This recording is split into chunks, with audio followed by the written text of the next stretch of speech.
जयराम महतो की खासियत क्या है? जयराम महतो को पब्लिक ने बनाया है। अभी 24 घंटे भी नहीं हुए थे, अजीत महतो, चूंकि कुर्मी समाज के अगर कोई सबसे बड़े नेता अभी हैं तो अजीत दा हैं, इसमें कोई शक नहीं है। लेकिन कोटशिला में रेल टेका के दिन पश्चिम बंगाल प्रशासन, सरकार बोल दे, और कोटशिला जिला प्रशासन ने कुछ लोगों पर एफआईआर कर दिया था, उनको जेल भेज दिया था। यहाँ सुदेश महतो खेल गए। सुदेश महतो कोटशिला गए और बोले कि इन लोगों का केस हम लड़ेंगे। सुदेश महतो अजीत महतो से भी लड़े, मिले। उसके बाद जयराम महतो भी गए, 2 दिन पहले गए, लेकिन अजीत महतो से उनकी मुलाकात नहीं है। जिसके बाद जो लोग अरेस्ट हुए थे उनकी रिहाई, जमानत मिलने के बाद अजीत महतो ने कुछ ऐसा कहा जो जयराम महतो को कतई पसंद नहीं आएगा। उन्होंने कहा कि जयराम महतो मुझसे नहीं मिले, इस बात को लेकर के उनके अंदर नाराजगी है। और सुदेश महतो, चंद्रप्रकाश चौधरी की तारीफ की। सबसे पहले सुन लीजिए कि क्या कुछ कहा अजीत महतो ने जयराम महतो के बारे में। बांग्ला में है तो थोड़ा कोशिश कीजिएगा तो समझ में। মানে আজকে তারা কানে শুনতে পাচ্ছে না, মুখে বলতে পারছে না। এই যে নীরবতা কিসের জন্য? আজকে তোমার জাতিসত্তা তোমার কোথায় যাচ্ছে? তোমার আজকে জাতিসত্তা কোথায়? আমাদের আজকে যে কুরবানি ভাষা, ধর্ম, সংস্কৃতি কোথায় যাচ্ছে? এর জন্যে তুমি দল করো, আমরা বলেছি তুমি দল করো, কিন্তু মনে রাখবে দলের চেয়েও বড় তোমার জাতিসত্তা। এই জাতিসত্তা যদি না থাকে, তোমার ভাষা, ধর্ম, সংস্কৃতি যা থাকে না, বিলুপ্তি। আজকে বিলুপ্তির পথে আমরা। আজকে আদিবাসী কুর্মী সমাজ যে আমরা আন্দোলন করছি, এই আন্দোলনের যথার্থ সাইন্টিফিক বিজ্ঞান আমাদের মাঝে বিভিন্ন রকমভাবে প্রশাসনিক কায়দায় আমাদের দমন পীড়ন তো চলছে। আমাদের মাঝে বিভাজন করা তৈরি করছে, বিভাজনের আজকে আমরা শিকার। বিভিন্ন কায়দা করে বিভাজন করার চেষ্টা করছে আমাদেরকে, কিন্তু কেউ বিভাজনের শিকার হবে না। আগামী এইটার জন্য, এই পরিপ্রেক্ষিতে আবার কিন্তু আমরা বলেছি আমরা যাচ্ছি কোথায়? কোটশিলা আমরা যাচ্ছি কবে? আমরা মোটামুটি ডেট করেছি 29 তারিখে। কালকে ক্লিয়ার হয়ে যাওয়া 29 তারিখে আমরা বলেছি, এসপিকেও বলছি, সবাইকে বলছি 29 তারিখে আপনারা রেডি থাকবেন। কোনো গায়ে কোনো লোকে 20 কিলোমিটার 15 কিলোমিটার কেউ বাস করবেন, কোনো গাড়ি করবেন, একদম পৈদলে ছায়া ছুলু নিয়ে সব একদম আঙুল বিলা বন্ধ করেন। একটা বুড়া লোক থাকবে কেবল ঘর রাখা, সব কিন্তু হাঁটে আসবে ওইখানে। এবং সেদিন আমাদের 10টা কারা খুঁজবো আর 10টা গরু খুঁজবো, কারণ আমরা জেলেই ছিলি। দুর্গা পূজা কিন্তু আমাদের বড় পরব ওঠে বাংলা পরব, সেই বাংলা পরবটা ঘুরে আমরা করবো ওইখানে, ওই 29 তারিখ। সমস্ত 4 জেলার সমস্ত নেতৃত্বের কাছে অনুরোধ, 4 জেলার সমস্ত নেতৃত্বের কাছে অনুরোধ, আপনারা সবাই থাকবেন, সবাই আসবেন, সেদিন সবাই আসবেন। আর আমাদের মাঝে এই যে বিভিন্নভাবে প্রতিক্রিয়া তৈরি করা আছে, বিভিন্নভাবে আমাদের উপর আবার বড় প্লেয়ার আনা হচ্ছে বিভিন্ন কায়দা করে, এইগুলোর জন্য আপনারা ঠিক থাকবেন। কোনটা বড় প্লেয়ার আসছে, খেলতে আসছে, কীভাবে আসছে। আমরা অবাক হয়ে গেছি এইখানে যে আমরা একজন নেতৃত্বকে আমরা বিশ্বাস করেছিলাম, জয়রাম মাহাতোকে অত্যন্ত বিশ্বাস করেছিলাম, কারণ আজকে যুব সমাজ সত্যিকার ওয়ার্কে ভালোবাসে, আমরা ভালোবাসি। কিন্তু সেদিন ও যে আসলো আমাদের কি বলে জিদারু তুমি কেন এলে? জয়রাম ভাই এসেছে ওখানে উৎপীড়িতের কাছে, যে গ্রামটায় অত্যাচারিতা পীড়িতা, সেই গ্রামে তুমি এসেছো। আর সেই গ্রাম থেকে তুমি বলছো, কি বলছো? যে পুলিশের কোনো দোষ নেই। তাহলে এই লোকগুলো কি ঢুকে দিয়েছিল এমনি? ওই লোকগুলো মার খান। একটা ছেলে এখন বললো পুরা মারেছে দাদা, মাথায় মারি, এই যে মারিয়েছে, অত্যাচার করেছে, এমনি অত্যাচার বলছে পুলিশের কোনো দোষ নাই, পুলিশের কোনো দোষ নাই।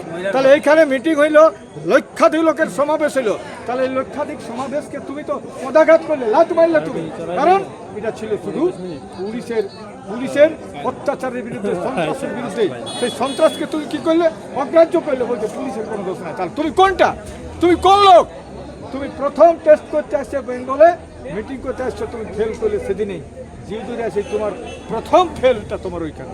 তোমার বলা দরকার যে অজিত মাহাতো আমাকে ডাকিয়ে আমি আসতে পারি নাই, আমাদের কাছে দেখা করার দরকার ছিল।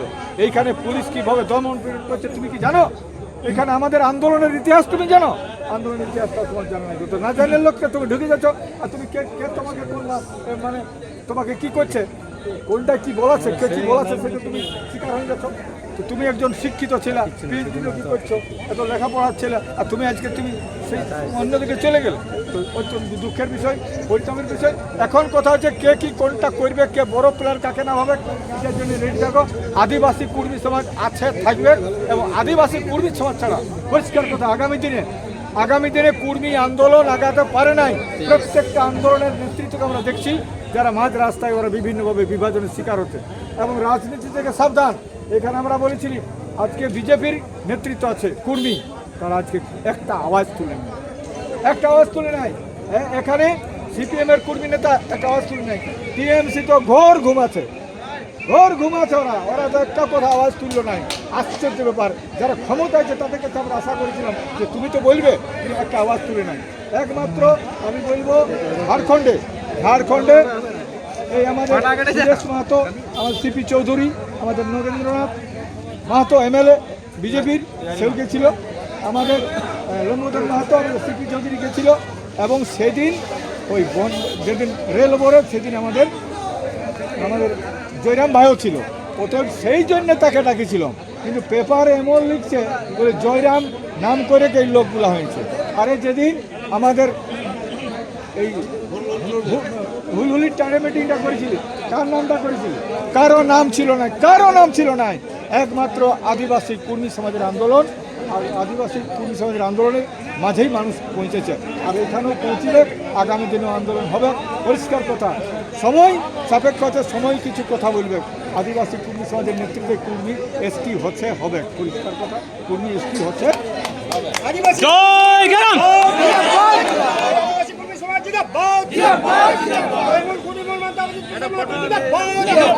सुना आपने। लेकिन अब बंगाल की एक और वीडियो हम आपको दिखाते हैं। टाइगर जयराम महतो क्यों टाइगर है, इसको समझने के लिए आपको झाड़ग्राम का ये वीडियो देखना पड़ेगा। जयराम महतो अपनी सभा में भीड़ इकट्ठा करने के लिए पैसे खर्च नहीं करते, बाकी नेता करते हैं, और ये अकाट्य सत्य है कि जयराम महतो अपनी सभा में भीड़ इकट्ठा करने के लिए पैसे खर्च नहीं करते। झाड़ग्राम की ये भीड़ बिना पैसे देने वाली भीड़ है। तो एक तरफ ये माना जा रहा है कि सुदेश महतो के चक्रव्यूह में जयराम महतो फंस गए, और दूसरी तरफ भीड़ का ये प्यार जयराम महतो के लिए अपने आप में बहुत कुछ कहता है। पब्लिक के लिए जयराम महतो नेता है, लेकिन सियासी गणित जो है, वोटों का गणित जो होता है, वो बिल्कुल अलग होता है। तो एक चक्रव्यूह जो है, उस चक्रव्यूह में तो निसंदेह जयराम महतो फंसे हैं, इसमें कोई शक नहीं है। और घाटशिला उपचुनाव के नतीजे जो है, ये भी बहुत कुछ साबित करेंगे। लेकिन इस बीच उस चक्रव्यूह के एक बहुत बड़ा जवाब जयराम महतो की ये जो भीड़ है झाड़ग्राम की, ये दे रही है। ये लोग जो अपने घर से बाहर निकले इस कड़ी धूप में, चूंकि आज बहुत गर्मी थी झाड़ग्राम में, इस कड़ी धूप में भी अगर वो जयराम महतो के लिए निकल रहे, और इसमें से एक भी ऐसा नहीं है जिसको पैसे मिलते हैं भीड़ जुटाने के लिए, ये खुद है, स्वेच्छा से है, तो आप समझ सकते हैं।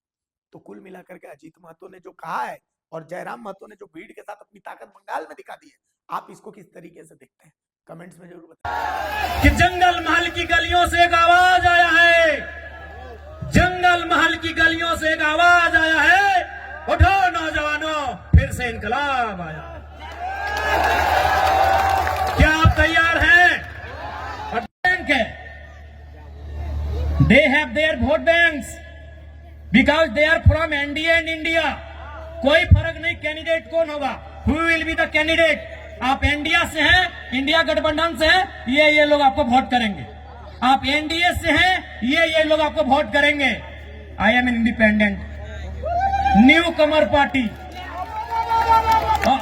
हमारे झारखंड में भी क्या सेफ है, 81 में 56 इंडिया के पास, 24 एनडीए के पास, 56, 24, 80 हम अकेले हैं। यानी हमारे पास कोई वोट बैंक नहीं, हमारे पास कोई समीकरण नहीं। और हमने क्या कहा कि पार्टी बनती है, बिगड़ती है। कोई आज बीजेपी में है, कल को तृणमूल में चला जाएगा। समाज आपका चिरंजीवी है, आप समाज के साथ रहिए। किसी एमपी एमएलए में इतना ताकत आपने देखा था क्या? हमने स्पष्ट कहा कि आप हमारे राजनीतिक कार्यक्रम में आते हैं, अच्छी बात है। आप मेरी पार्टी के मीटिंग में आते, अच्छी बात है, लेकिन आप समाज की मीटिंग में पहले जाइए। हमने एकमात्र भी एमएलए जिसने कहा था, जबकि आप भी जानते हैं 2029 में पता नहीं हमारा क्या होगा, क्योंकि हम नया विधायक है, हमारे पास कोई समीकरण नहीं है। 2029 में हमारे पेशर के समाज से होते तो हम भी बोलते पहले अपना देखते हैं भाई, लेकिन हम मैं यदि ममता बनर्जी घरे गिदर छुआ रहते न तो टुकु समझते न कि एते बड़ा लोग इतना बेस हमार समाजटा है, मोर समाजटा, किंतु आज के मैं एक शोषित वंचित समाजेर बेटा सोई खातिर मैं कहलो कि विधायक सांसद बादे सामाजिक स्थितिटा पहले भालो रहेक चाहिए, सामाजिक स्टेटसटा भालो रहेक चाहिए, सामाजिक पहचानटा भालो रहेक चाहिए, ओकर आइडेंटिटीटा भालो रहेक चाहिए।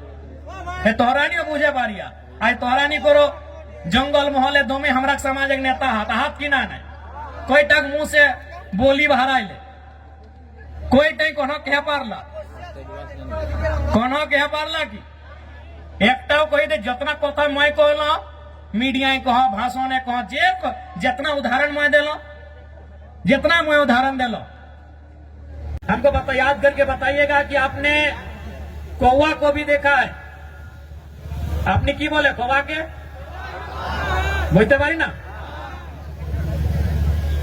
क्या आपने कभी कौवा के गले में या पांव में भेड़ी देखा है? क्या उसे कभी पिंजरे में देखा है? क्या उसे कभी किसी रस्सी में या किसी भी प्रकार से बंधन में देखा है? नहीं देखा है। आपने क्यों कौवा के बंधन देखे छी ना? क्यों नहीं देखा है? तो कौवा भले काला होता है, देखने में भले आपको बुरा लगे, देखने में बदसूरत लगे, लेकिन जो वो काव काव काव काव चिल्लाता है, काव काव जो करता है ना, उसकी मातृभाषा।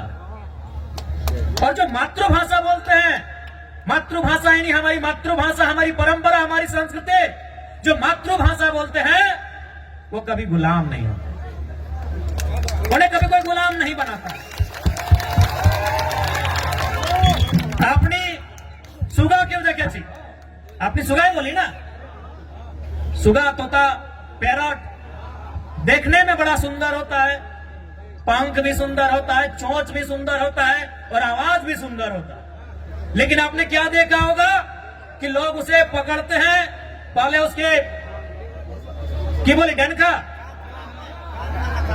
काना सबसे पहले उसको तोड़ देते हैं, पांव में भी जरूरत पड़े तो एक दो उसका तोड़ देते हैं और उसको भर के कहां रखते हैं? लोहे के पिंजरे में। भले उसको खाने के लिए चना दे, मूंगफली दे, लेकिन उसको गुलाम बना के रखते हैं। रखता है कि नहीं?